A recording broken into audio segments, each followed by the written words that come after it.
रभावे कृत्स्नकर्मणः तस्मै संज्ञानरूपाय नमोस्तु परमात्मने। नमोस्तु शुद्धात्मने। नमोस्तु गुरुरात्मने। पंकनहि पंकज बनु मुक्ता बनु नसीप दीप बनु जलता रहूं गुरुपद पद्म समीप।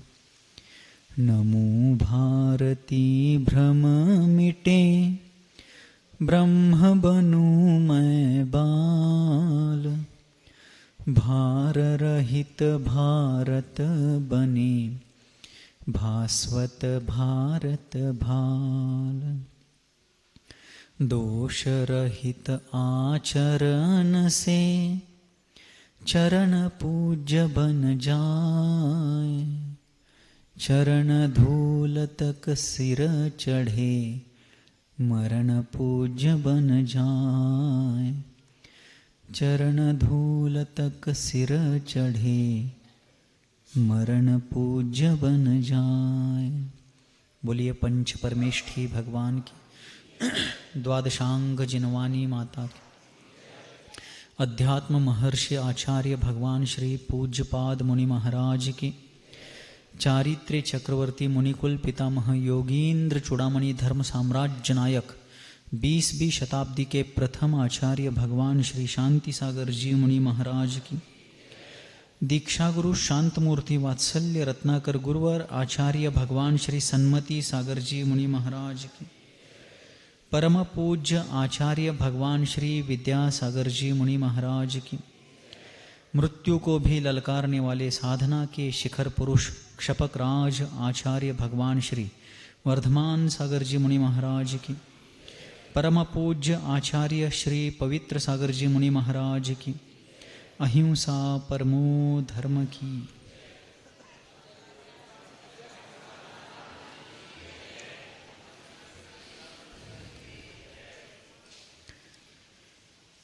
अपन सभी लोग एक बात बहुत बार सुन चुके हैं कि कांटे से, बोलिए, कांटे से कांटा निकालना। पैर में यदि कांटा घुस चुका है, टूट चुका है और उसको निकालने की यदि कोई दूसरी साधन सामग्री उपलब्ध नहीं है तो विवेकी विचारशील व्यक्ति कांटे से ही कांटा निकालता है, बराबर। वैसे और बहुत प्रकार से कांटे से कांटा निकालते हैं लोग अपनी स्वार्थ पूर्तता के लिए, अपनी लिप्सा को पूर्ण करने के लिए। लेकिन यहां प्रकरण अलग है। ज्ञान ही वह कांटा था जो मिथ्यात्व के संसर्ग के कारण मिथ्या ज्ञान बनकर के हमारे जीवन में अनेक प्रकार की वेदनाएं निर्माण कर रहा था। क्यों? क्योंकि वह ज्ञान अज्ञान बनकर के अनादिकालीन दुख का हेतु बना हुआ था। लेकिन वही ज्ञान यदि सम्यक ज्ञान बनता है तो अज्ञान के कारण जितने भी कांटे भीतर घुस चुके हैं उनको निकालने के लिए भी वही सम्यक ज्ञान रूप कांटा अब क्या करेगा? काम करेगा। इसलिए ज्ञान होना कार्यकारी नहीं है, ज्ञान सम्यक होना चाहिए, ज्ञान सच्चा होना चाहिए, ज्ञान हितकारी होना चाहिए। पूज्य क्षपकराज आचार्य वर्य श्री वर्धमान सागर जी महाराज अपने प्रवचनों में हमेशा कहते थे कि ज्ञान 2 प्रकार का है। कितने प्रकार का है? मराठी में कहते थे, पहला प्रकार है पोट भरू ज्ञान, चरितार्थ के लिए जो कारणभूत है, विद्यालयों में सिखाया जाता है, ट्रेनिंग सेंटर्स में दिया जाता है, ऐसा जो ज्ञान है जो पेट भरने के लिए कारणभूत है, वह पेट भरू ज्ञान है। विद्यालय में दिया जाने वाला ज्ञान पेट भरने तक ही सीमित है, और दूसरा है भवतारु ज्ञान जो जिनालय में दिया जाता है, जिनेन्द्र देव के द्वारा प्रतिपादित है, गणधरों के द्वारा सूत्र रूप से रचा गया है, पूर्वाचार्यों के माध्यम से आगम के रूप में हम तक पहुंचा हुआ।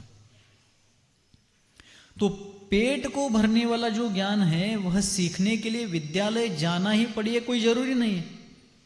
अनपढ़ लोग भी कहीं भी सीखे बिना अपने अपने जो तरकीब है, अपने अपने जो अनुभव है, उसके माध्यम से भी पेट भर सकते। ऊस तोडणारे फडकरी कोणत्या कॉलेजला गेले? तो ऊस तोड मजूर गेलेत नाही। मजदूर लोग किसी भी स्कूल कॉलेज नहीं गए, फिर भी वो अपने तरकीब से, अपने अनुभव से, अपने कौशल्य से रोज अपना चरितार्थ चलाते हैं। लेकिन ज्ञान वही ज्ञान है जो भव से तार देता है। बाकी दूसरों को फंसाने के लिए भी ज्ञान काम आता है, दूसरों को ठगने के लिए भी ज्ञान काम आता है, दूसरों के गले में फांस कैसे कसना चाहिए इसके लिए भी ज्ञान काम आता है, दूसरों को किस प्रकार गर्त में ढकेलना चाहिए और अपने अपने दूसरों को गर्त में ढकेल कर उनके माथे पर पैर रख करके स्वयं कैसे बचना चाहिए इसके लिए भी ज्ञान काम आता है। लेकिन वो सब ज्ञान एक ना एक दिन हमें गर्त में डाल देगा। क्यों? जैसी करनी ले फास्ट है। उसका उपयोग हम दूसरों के लिए किस प्रकार से कर रहा है वैसा रिएक्ट होगा वो। इसलिए ज्ञान वही ज्ञान है जो हमें संसार समुद्र से पार करने में सहायक बने। जिनागम के अनुरूप वस्तु स्वरूप को जानने वाला वस्तुनिष्ठ जो ज्ञान है वही भव से तरने में कारणभूत है। इसलिए पूज्यपाद स्वामी जी कहते हैं अविद्याभिदुरम ज्योति ही परम ज्ञानमयम महत्। अविद्या अर्थात अनादिकालीन अज्ञान को दूर करने वाला महत ज्ञानमयम परम ज्योति है। महान ज्ञानमयी वह जो चैतन्य ज्योति है अर्थात आत्मा का चैतन्य स्वरूप है, उसी को तदेष्टव्यम तत्प्रष्टव्यम तदेष्टव्यम, उसी को पूछना चाहिए, उसी के बारे में ध्यान करना चाहिए, उसी को चाहना चाहिए। किसको किसको कह रहे? समजा लागले ना? कोणाला सांगायला येतं आचार्य महाराज? बहुतेक तुम्हालाच सांगत असतील। मुमुक्षु भी, जो मुमुक्षु है, संसार भ्रमण से, चतुर्गति के दुखों से छूटना चाहता है। इसमें से कौन कौन ऐसे हैं जो सच में संसार भ्रमण से छूटना चाहते हैं, जन्म मरण से मुक्त होना चाहते हैं? शेजाऱ्यांची शपथ आहे, खरंच सांगा। व्हायचं नसलं तर काय अडचण नाही आम्हाला, आणि आमच्याकडे काय होय बाबा ह्यासनी व्हायचं आहे तिथं देतो तिकीट, चला पास देतो तुम्हाला, असं काय कुपन देतो, असं काय आमच्याकडे आहे ते? हमारे हाथ में कुछ नहीं है कि आपको कूपन दिया जाए, आपको पास दिया जाए। बस आपकी इच्छा हो, आपकी भावना हो तो जिनेन्द्र देव ने दिखाए गए मार्ग पर आगे बढ़ने का प्रयास जो जीव करेगा वह आज नहीं तो कल शाश्वत फल को प्राप्त अवश्यमेव करेगा, निश्चित रूप से, निश्चित रूपानं। हे आम्हाने भी माहित आहे, तुम्हाने भी माहित आहे।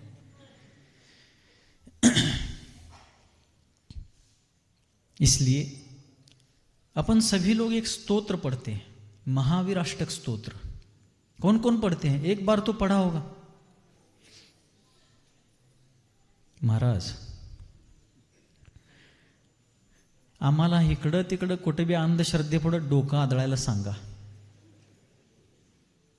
पण या असलं स्तुती स्तोत्र काय सांगू नका तुम्ही।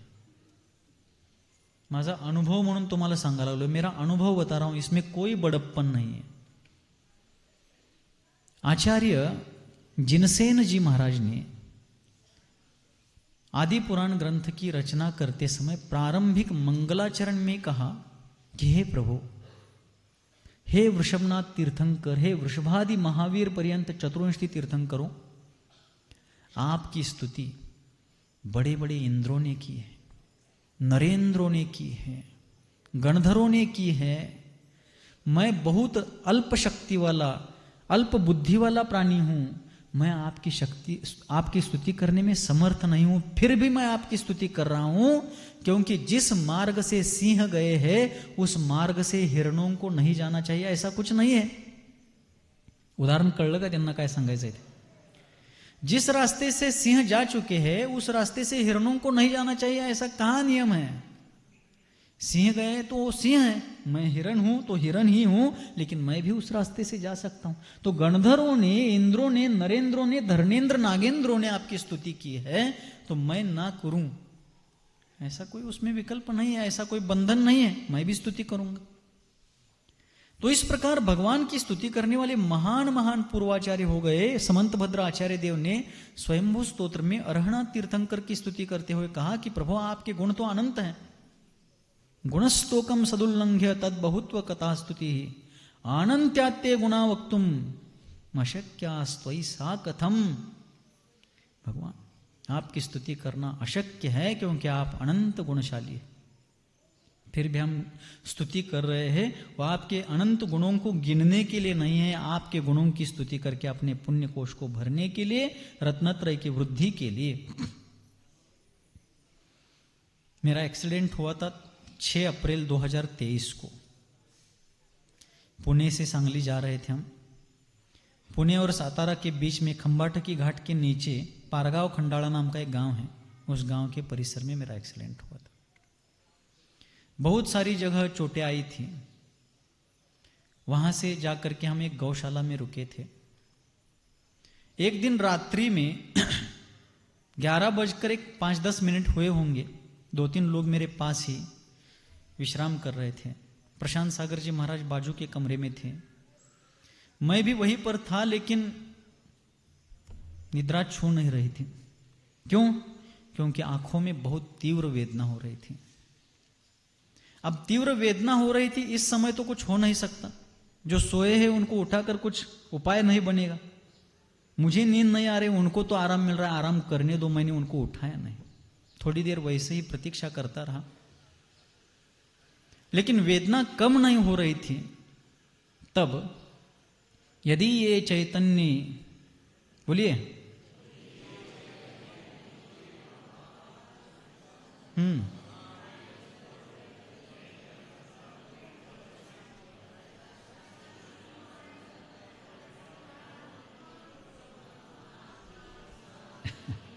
बस बस बस बस. महावीर भगवान भी धन्य हो गया, ऐसे महात्माओं से उनकी स्तुति हो रही. यदि ये चैतन्य मुकुर इव भावाश्चिदचित समम भांति द्रव्य व्यय जनिल संतोंत रहिता जगत साक्षी. कैसे शब्द रखे? जगत साक्षी मार्ग प्रकटन परो भानुरिवयो महावीर स्वामी.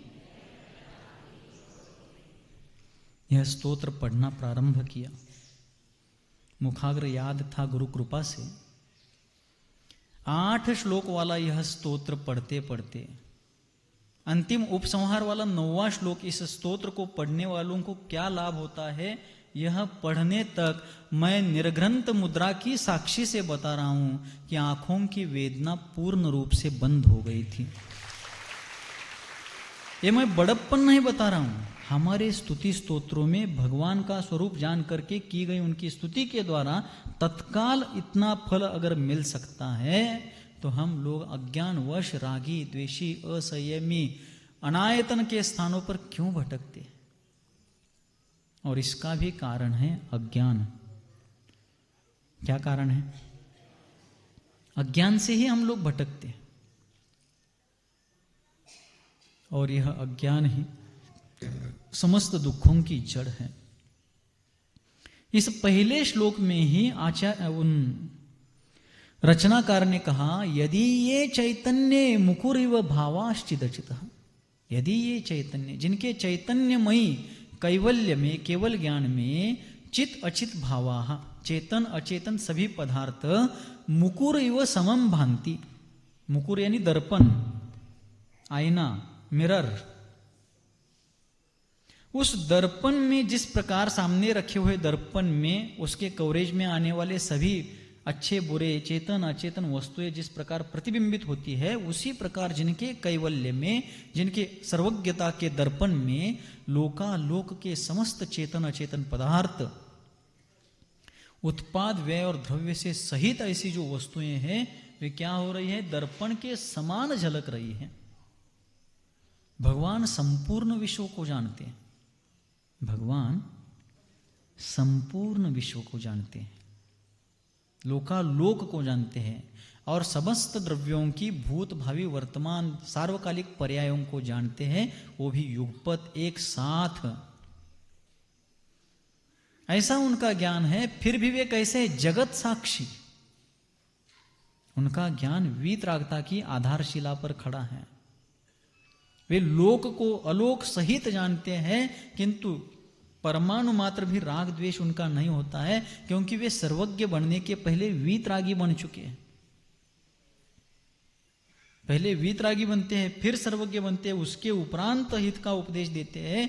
ऐसे अरहत परमात्मा सच्चे देव हैं। तो आचार्य वो रचनाकार कह रहे हैं, जगत साक्षी वे वीतरागी हैं कि जिनके केवल ज्ञान में लोकालोक युगपत झलकता हुआ भी उनको किसी भी वस्तु के प्रति इष्ट अनिष्ट शत्रु मित्र अपना परायापन नहीं है, वो सभी के प्रति साक्षी भाव अर्थात वीतरागता को धारण करते हैं। उदाहरणार्थ कोई आपराधिक मामला हो, न्याय प्रविष्ट मामला हो, तो उस न्यायालय में आय विटनेस होते हैं, बराबर, साक्षीदार असतात की। वो साक्षी के जो लोग होते हैं, हिंदी में क्या कहते हैं उनको, गवाह। जो गवाह होते हैं वे लोग सिर्फ आंखों देखी घटना बताते हैं कोर्ट को। दोनों में से किसी भी पक्ष में वो झुकते नहीं है। वकील होते हैं दोनों पक्षों के अलग अलग, लेकिन जो गवाह होते हैं, साक्षी होते हैं, जिन्होंने अपने आंखों से उस घटना को देखा है, वे मात्र जहां जिस प्रकार वो घटना घटी है उतना बता करके छुट्टी हो लेते हैं, मुक्त हो जाते हैं, अर्थात उससे बाहर हो जाते हैं। भगवान भी विश्व को साक्षी रूप से जानते हैं, अर्थात बिना राग द्वेष किए जानते हैं। वो गवाह जो होता है, ये अच्छे हैं ये बुरे हैं ऐसा नहीं कहता हूं, वहां क्या हुआ था, मैंने क्या देखा है, इतना कोर्ट को बताता है, आगे जाता है। भगवान भी विश्व को इसलिए जगत साक्षी कहा उनको। समझा लगले गोष्ट सांगू राजाराणीचे। भगवान जगत साक्षी इसलिए है क्योंकि वे विश्व को जानते हैं, लेकिन ये मेरा है, ये पराया है, वो शत्रु है, ये मित्र है, ये इष्ट है, वो अनिष्ट है, इसको फंसाओ इसको छुड़ाओ, ऐसा कुछ नहीं है उनके ज्ञान में। जगत साक्षी। और आगे क्या है, मार्ग प्रकटन परु, मोक्ष मार्ग को प्रकट करने के लिए अर्थात उसको प्रकाशित करने के लिए वे कैसे हैं, भानु इव यह यानी जो भानु अर्थात सूर्य के समान है, ऐसे वे भगवान हैं, ऐसा उनका ज्ञान है। इसलिए मूलाचार परमागम में आचार्य महाराज ने एक सुंदर गाथा बताई। हम लोगों के पास भी ज्ञान है का नाही?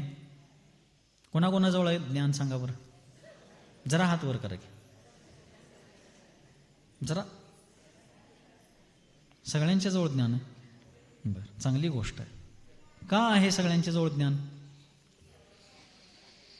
कारण सभी के पास ज्ञान इसलिए है क्योंकि सभी जीव हैं, मूल कारण ज्ञान तो है।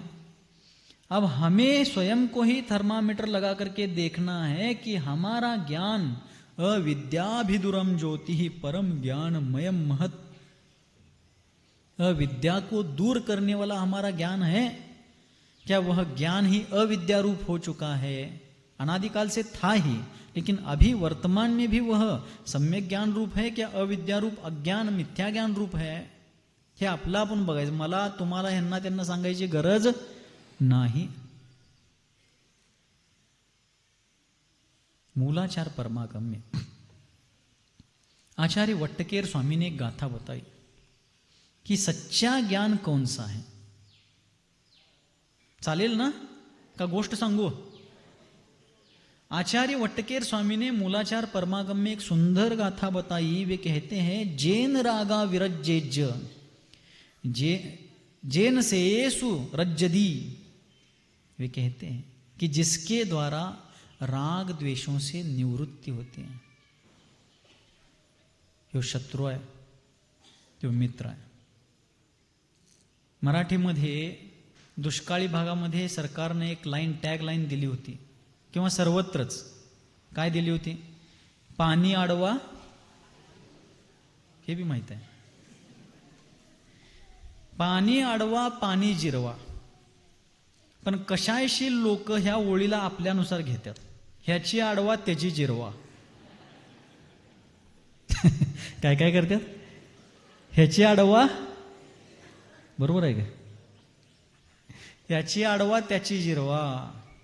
ह्यातच त्यांचं आयुष्य जाते. पण दुसऱ्यांना असं करताना आपल्यावर पण ते प्रसंग येतात, हे लक्षातच येत नाही. जेन रागा विरज्जेच, जिससे राग द्वेष की निवृत्ति हो.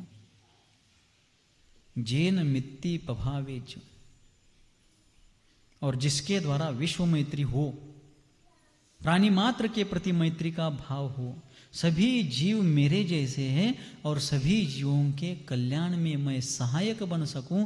प्राणी मात्र में कोई भी मेरा शत्रु नहीं है. इस प्रकार की भावना जिस ज्ञान के द्वारा निर्माण होती है.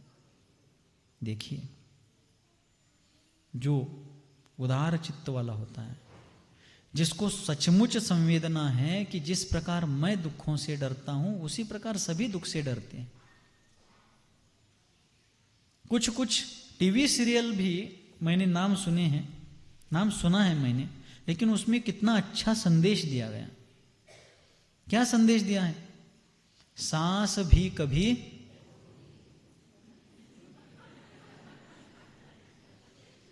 महाराज, तुम्हाला माहित आहे म्हणलं, आम्हाला माहित असणारच की हो.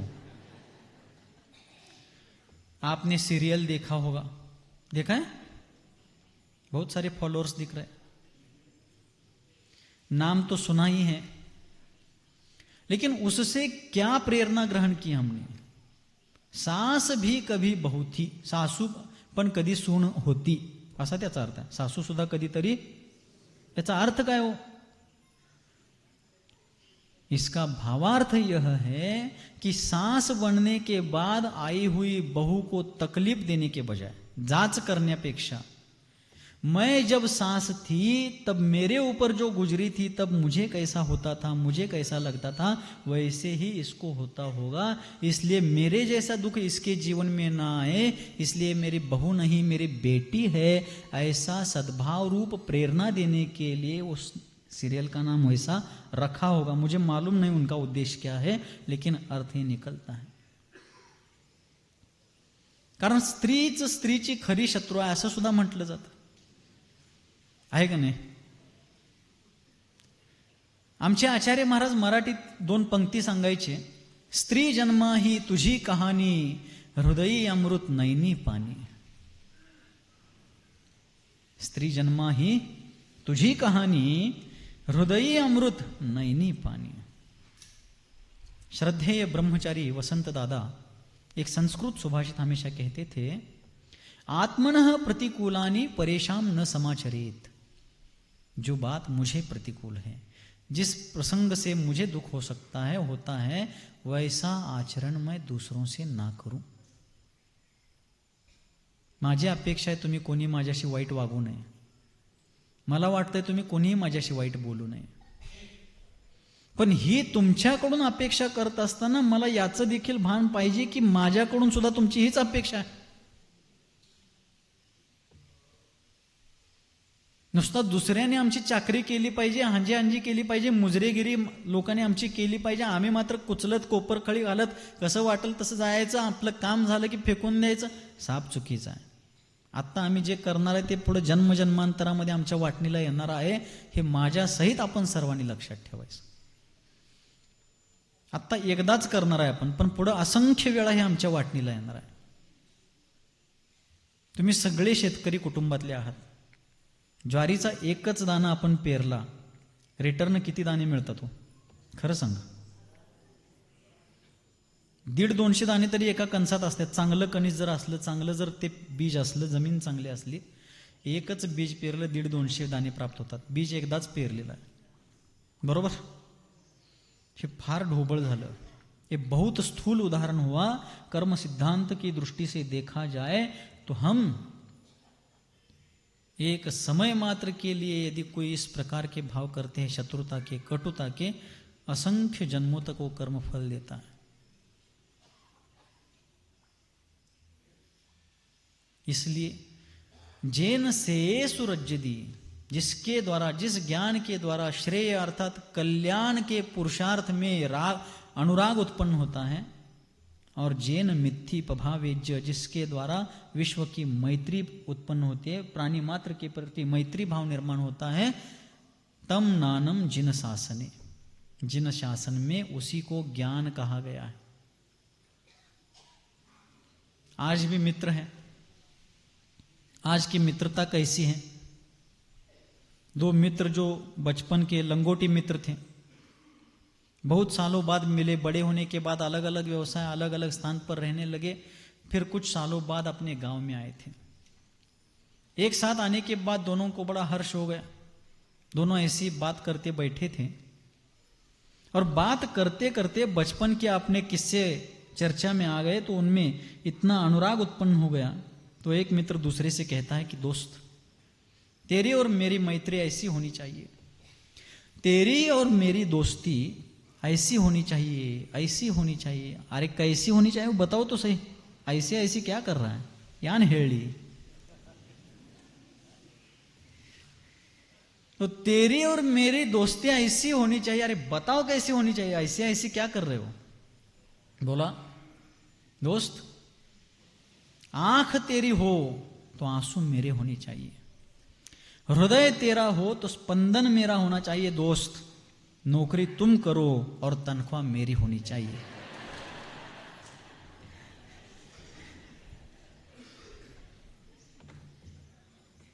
आज की मैत्री, आज की मित्रता स्वार्थ से युक्त हो चुकी है. सभी मित्र ऐसे नहीं हैं, लेकिन ये मेजॉरिटी में है. ऐसी मित्रता मेजॉरिटी में है. लेकिन यहां आचार्य देव कहते हैं, वट्टकेर स्वामी कहते हैं, जेन मित्ति पभावेज्य, ज्ञान कौन सा ज्ञान है? पूज्यपाद स्वामी कहते हैं, अज्ञान को दूर करने वाला वह महान ज्ञानमयी परम ज्योति स्वरूप आत्मा का चैतन्यमयी स्वभाव. और यहां आचार्य वट्टकेर कहते हैं, जेन मित्ति पभावेज्य. तो मित्रता कहते किसे हैं? फ्रेंडशिप डे पर हाथ में कुछ रिबन बांध देना वो मित्रता है? नहीं. मेरे संपर्क में, मेरे आसपास रहने वाले किसी भी जीव का अहित मेरे कारण ना हो, सबके हित में मैं सहायक बनूं, इस प्रकार की प्रवृत्ति रखना ही वास्तव में मित्रता है. मित्रता का यही स्वरूप है. लौकिक दृष्टि से मित्रता के अनेक व्याख्याएं हैं, डेफिनेशंस है, लेकिन वास्तव में आचार्य कहते हैं, प्रत्येक जीव को अपने समान समझ करके अपने सामर्थ्य अनुसार हर एक के हित में अपनी सहायता करना, अपने शक्ति अनुसार उनके हित में अपना आलंबन देना, यही वास्तव में मैत्री भाव है. और हर किसी को हम भले आलंबन ना दे सके, सहायता ना दे सके, तब भी प्राणी मात्र के कल्याण की भावना रख करके दयाद्र चित्त होना, यह मैत्री की भावना है. तो सच्चा ज्ञान ऐसा होता है, वो दाव पेच निर्माण नहीं करता. मगाशी सांगितलं ना, याची आडवा पाणी आडवा, याची आडवा नहीं. सन्मति सागर आचार्य देव एक सुंदर प्रसंग अपने प्रवचनों में अक्सर कहा करते थे. एक बार एक गांव में किसी घर को आग लग गई. क्या लग गई? आग लग गई. आग लगते ही वो फैल भी गई. घर वाले लोग, पास पड़ोस के लोग, गांव वाले लोग तुरंत दौड़ करके आए. आना ही चाहिए. और इस भागा दौड़ी के लिए मराठी भाषा में एक बहुत सुंदर परफेक्ट शब्द है, शेजार धर्म. कोणता धर्म? शेजार धर्म. भारत के माननीय पूर्व प्रधानमंत्री श्रीमान अटल बिहारी वाजपेयी जी, कारगिल युद्ध के दरमियान उन्होंने एक बहुत सुंदर वाक्य कहा था कि आप मित्र बदल सकते हैं, पड़ोसी नहीं. क्या कहा था? आप मित्र बदल सकते हैं, पड़ोसी नहीं। क्यों? पाकिस्तान हमारा पड़ोसी है, बांग्लादेश पड़ोसी है, चाइना पड़ोसी है, नेपाल पड़ोसी है, भूटान पड़ोसी है, म्यांमार पड़ोसी है, श्रीलंका पड़ोसी है, अफगानिस्तान पड़ोसी है, ईरान पड़ोसी है। ये सभी हमारे पड़ोसी है। इन देशों को उठाकर हम दूसरी जगह नहीं रख सकते। आप मित्र बदल सकते हैं, पड़ोसी को नहीं बदल सकते। और इसीलिए मराठी में वाक्य आता है, शेजार धर्म, ये शब्द आता है। और फिर पास पड़ोस के लोग, गांव वाले लोग, आसपास के सभी लोग अपने अपने हिसाब से दौड़ करके आए। कोई कुएं से घड़ा भर करके ला रहा है, कोई बकेट से ला रहा है, कोई और किसी माध्यम से पानी ला करके उस आग में डाल करके आग बुझाने का प्रयास कर रहा है। उसी दौरान वहां घर के पास थोड़ी दूरी पर एक बहुत बड़ा पेड़ था, वहां एक बंदर बैठा था। ये तो तिकडच यायला लागलं। और वो बंदर देख रहा था कि एक चिड़िया आली का पेड़ पर बैठा बंदर देख रहा था कि एक चिड़िया, छोटी सी चिड़िया जिसका शरीर का आकार हमारी मुट्ठी इतना भी नहीं था, वो चिड़िया पास के तालाब में, जलाशय में जाकर अपनी चोंच में पानी भर कर लाती है। आग लगी हुई उस जगह पर आती है ऊपर आकाश में, और अपनी चोंच का पानी उसमें छिड़कती है। कितनी बार उसने ऐसा सारा किया, थकने के बाद वो संयोग से चिड़िया उसी पेड़ पर जाकर बैठी जिस पेड़ पर बंदर बैठा था। दुनिया में कितने लोग मजा देखने के लिए बैठे हैं। क्या देखने के लिए? बिना टिकट की मजा चाहिए, और वो भी मजा तो देखनी है उनको। मजा त्यांना बघायचीच आहे, पण कसली मजा? बिना तिकीट काढता मजा बघायला मिळायला पाहिजे। शेजाऱ्याच्यात भांडण कावा लागते, ह्याचा भाऊ त्याला कवा दमवतोय, त्याचा भाऊ ह्याला कवा आडवा जातोय, ह्याला फोडायचं त्याला तोडायचं, फोडा आणि राज्य करा। तो बंदर भी इसी प्रवृत्ति का था, और पेड़ पर बैठ करके वो देख रहा था, चिड़िया पर हंस रहा था। और चिड़िया आकर के वहां पास में एक डाली पर बैठ गई। बंदर पूछता है कि चिड़िया तुम हो कितनी, तुम्हारी हैसियत क्या, तुम्हारी औकात क्या, तुम्हारी ताकत कितनी, बुद्धि कितनी? चिड़िया ने सब सुन लिया। बंदर जब रुकता है तो पूछती है, क्यों, क्या हुआ भाई साहब? क्या कहती है? मना एकदा काय नम्रता हो। चिड़िया के पूछती है, भाई साहब क्या हुआ? तब बंदर कहता है, चिड़िया इतने सारे लोग, सैकड़ों मनुष्य बड़े बड़े घड़ों से, बड़े बड़े पात्रों से पानी ला करके सैकड़ों हजारों लीटर पानी उसमें डाल रहे हैं, तब भी वह आग बुझ नहीं रही है। तुम्हारी चोंच है कितनी, उसमें पानी आएगा कितना, उस पानी को डालने के बाद उस दाह में पानी वहां तक पहुंचेगा कब? ऊपर ही ऊपर वो भाप बन करके चला जाएगा। और तुम्हें किस लिए कर रही हो इतना सब? तब चिड़िया कहती है कि बड़े भाई, अन्ना, दादा, भाऊसाहब, रावसाहब, मला पण माहित है, मैं भी जानती हूं कि मेरी हैसियत क्या है, मेरी क्षमता कितनी है, मेरी ताकत क्या है, मेरी बुद्धि क्या, मैं सब जानती हूं। जब आप मेरे बारे में जान रहे तब मैं भी जानती हूं। और मेरे द्वारा पानी डालने से वो आग इस जन्म में क्या किसी जन्म में नहीं बुझेगी। इतनी बड़ी वो आग है, और मेरा पानी नाम मात्र नगण्य है, वो आग मेरे पानी से नहीं बुझेगी, मैं जानती हूं। फिर किस लिए वो ये सब कर रही हूं?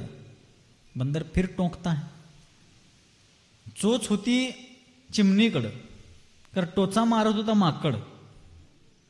फरक किती आहे बघा। चोच कोणाकडे होती, पण टोचा कोण मारत होतं? माकड। जब बंदर ने कहा फिर भी मालूम होते हुए ये सब क्यों कर रही हो, तब चिड़िया कहती है कि बड़े भाई, मेरे पानी से बुझेगी नहीं आग मुझे मालूम है, लेकिन मैं फिर भी इसलिए प्रयास कर रही हूं क्योंकि जब भविष्य में इस घटना का इतिहास लिखा जाएगा तब मेरा नाम आग लगाने वालों में नहीं, आग बुझाने में प्रयास करने वालों में आएगा।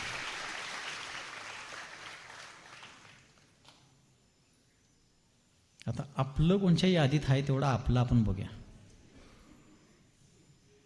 सगळ्यांनी बघायचं, मी सुद्धा आहेच की त्याच्यात, तुम्हाला सांगत नाही नुसतं, सगळ्यांनीच बघायचं आहे ते। हमारा नाम किस सूची में आता है? चिड़िया की सूची में, हाँ पुढं क्या बंदर की सूची में, किस लिस्ट में है, हमें देखना है। इसलिए आचार्य महाराज ने कहा जैन मित्ति पभावे ज, जिसके द्वारा विश्व के प्राणी मात्र के प्रति मैत्री की भावना उत्पन्न होती है, तम नानम जिन शासने, वही ज्ञान जिन शासन में सच्चा ज्ञान माना गया है। इसलिए पूज्यपाद स्वामी कहते हैं कि अविद्या को, अज्ञान को, मिथ्या ज्ञान को दूर करने वाली महान ज्ञानमयी वह चैतन्य स्वरूप आत्मज्योति अर्थात आत्मा का चैतन्य स्वरूप है। मोक्षार्थी जीवों को उसी को पाने के लिए, उसी को ध्याने के लिए, उसी को पूछने के लिए सतत यत्न करना चाहिए। हम सबके लिए उनका यह उपदेश है, हम सभी लोग उनके उपदेश के अनुसार प्रयास करें। शपक राज आचार्य वर्य श्री वर्धमान सागर जी महाराज का यम सल्लेखना का आज 10वां दिन। कौन सा दिन? 10वां दिन है।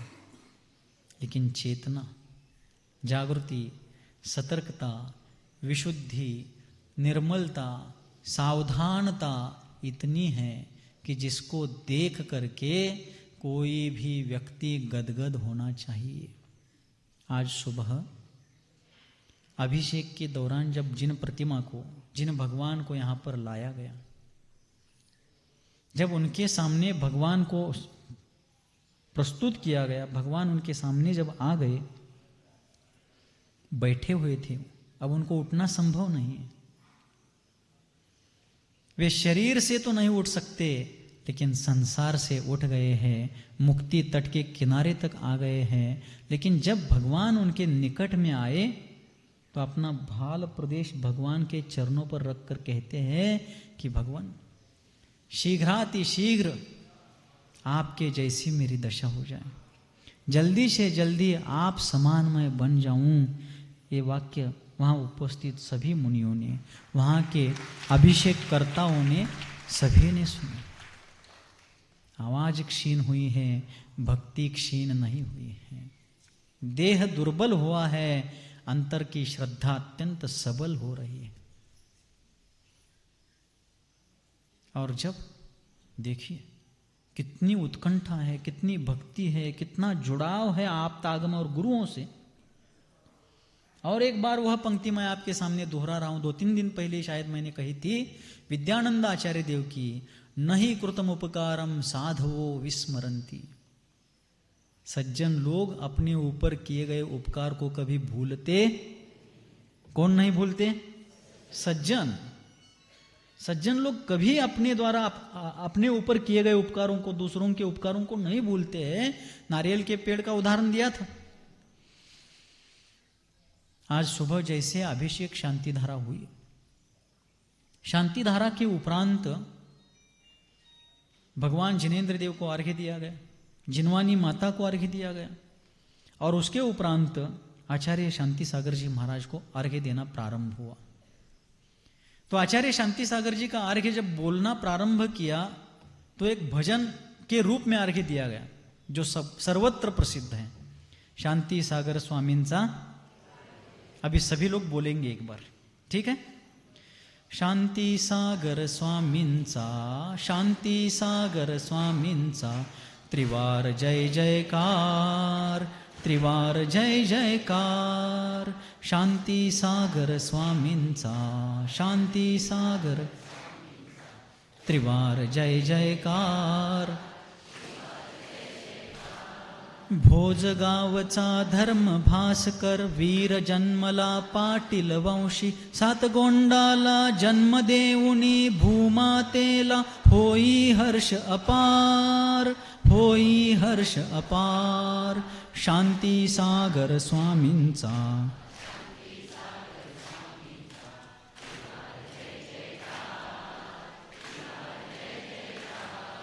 समडोळी या गावामध्ये आचार्यांची पदवी दिली, तपोबलाने मोहममतेवर केला सत्यप्रहार, केला सत्यप्रहार। शांती सागर,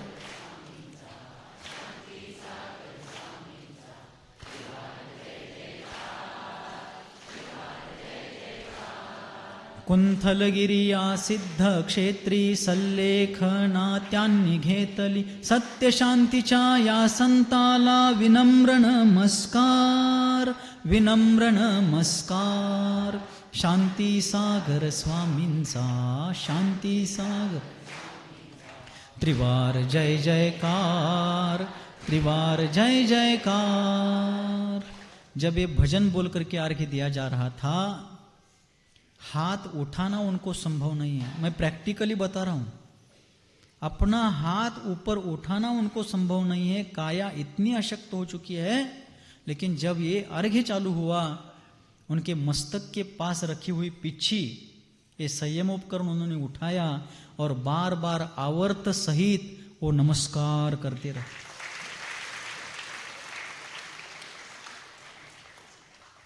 सभी ने देखा है, मैं अकेला नहीं था. सभी मुनि संघ, सभी महाराज लोग वहां थे, अभिषेक करता थे, शांतिधारा करता थे, सभी ने देखा. उसके बाद हम सबके भाग्य विधाता जिन्होंने आचार्य शांति सागर जी महाराज की इस परंपरा रूप वंशलता को अपनी साधना के जल से सिंचित किया है, ऐसे सन्मति सागर आचार्य देव का जब अर्घ्य दिया जा रहा था, हमारे भाग्य विधाता सन्मति सागर आचार्य देव का पूजन किया जा रहा था, तब भी बार बार पीछे उठाकर मस्तक को लगा करके उन्होंने नमस्कार किया. क्योंकि उनके कारण, उनके उपकार से ये पिच्छिका अपने हाथ में आई है. इसका भान आज भी उनकी बुद्धि में है. अपने दीक्षा गुरु को बार बार प्रणाम कर रहे. कितने शिष्य हैं दुनिया के इस धरती तल पर आज? दीक्षा लेते ही गुरु की पीठ में लात मार करके चले जाने वाले कितने शिष्य मैं बताऊं? दिखा, आप बताओ. माप काढा लागलो नहीं मैं. लेकिन दीक्षा लेते ही गुरु को भूलने वाले कितने ही शिष्य आज भी हैं. लेकिन मृत्युशैया पर लेटा हुआ वह क्षपक राज आज भी अपने गुरु का शिष्य ही है.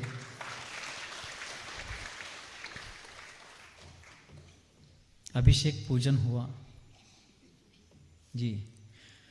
थोड़ी देर बाद यूट्यूब चैनल पर आचार्य शांति सागर जी महाराज का अंतिम उपदेश, जो उन्हीं के आवाज में रिकॉर्डेड है ऐसा कहते हैं और लगभग है, वो उमंग शाह सर ने उपलब्ध कराया और वह रिकॉर्डिंग उनके पास चालू करके रखा गया. हम भी बैठे बैठे सुन रहे थे, वे एकाग्रता से सुन रहे थे. वहां कोई आवाज यदि हुई आने जाने वालों की, तो वे इशारा करते थे, आवाज मत करो. और पूरा उपदेश सुनने के बाद उन्होंने एक संदेश दिया. डॉक्टर सुहास शाह ने वो रिकॉर्ड किया. अभी आपको माइक पर सुनाइए वो रिकॉर्डिंग. बहुत क्षीण ध्वनि में वे बोले, हाँ, बहुत क्षीण ध्वनि में, आता ऐकू आम्ही सांगितलं. वे बोले, आचार्य शांति सागर जी महाराज के इस अंतिम उपदेश का सभी लोग पालन करो.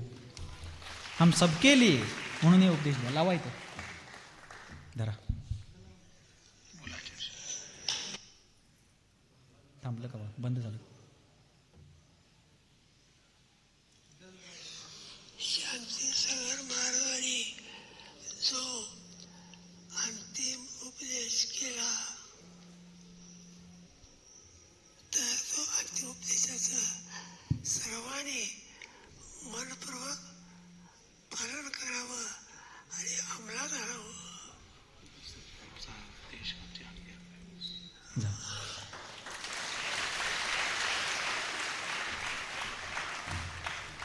सर्वांना ऐकू आलं? आज 10वा दिवस आहे सल्लेखनेचा. 10वा दिवस. सकाळी गरगरीत जेवलंय, दुपारी पण बोट घातलं तर शेंगोळी उंडीली हात खाईती, संध्याकाळचं पाणी चुकलं तर माणूस पायात पाय अडकळायला चालू करतो. आज 10वा दिवस आहे यमसल्लेखनेचा. पण आचार्य शांति सागर महाराज के अंतिम उपदेश को सुनने के बाद उन्होंने एक उपदेश, एक संदेश हम लोगों को दिया कि आचार्य शांति सागर जी महाराज ने जो अंतिम उपदेश दिया है उसका हम सभी लोग मनःपूर्वक पालन करें, उस पर अमल करने का प्रयास करें. कौन कहता है किसके लिए? जिसको करना है करेगा, जिसको छोड़ना है छोड़ेगा। मैं अपना साथ लूँ, आगे बढ़ूँ, इस ऐसा कह करके जाने वाले बहुत से लोग हैं, लेकिन ये धर्मदीप आज भी स्वयं को प्रकाशित करते हुए भी जाते जाते जितना उजाला बचा है उतना उजाला दे करके जा रहा है। अविद्याभिवरम ज्योति परम ज्ञानमयम महत, अविद्या को दूर करने वाली ये ज्योति।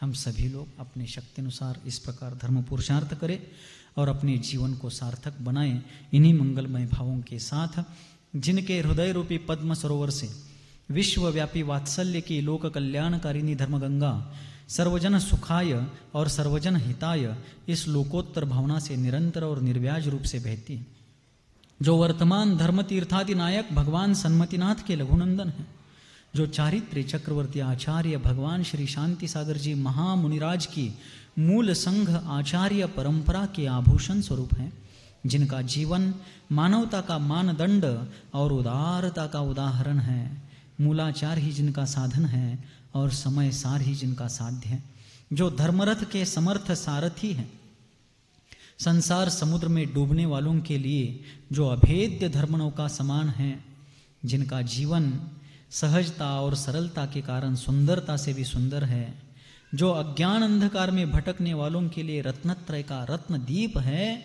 ऐसे मेरे जीवन के सर्वे सर्वा भाग्य विधाता सन्मति सागर यतिपति के त्रिभुवन सुंदर लोक पूज्य चरण कमलों में यही प्रार्थना करता हूँ कि हे यतीश्वर, सभी की मति सन्मति हो और सभी की गति पंचम गति मोक्ष गति हो। इन्हीं मंगलमय भावों के साथ बोलिए गुरुवर आचार्य भगवान श्री सन्मति सागर जी मुनि महाराज की।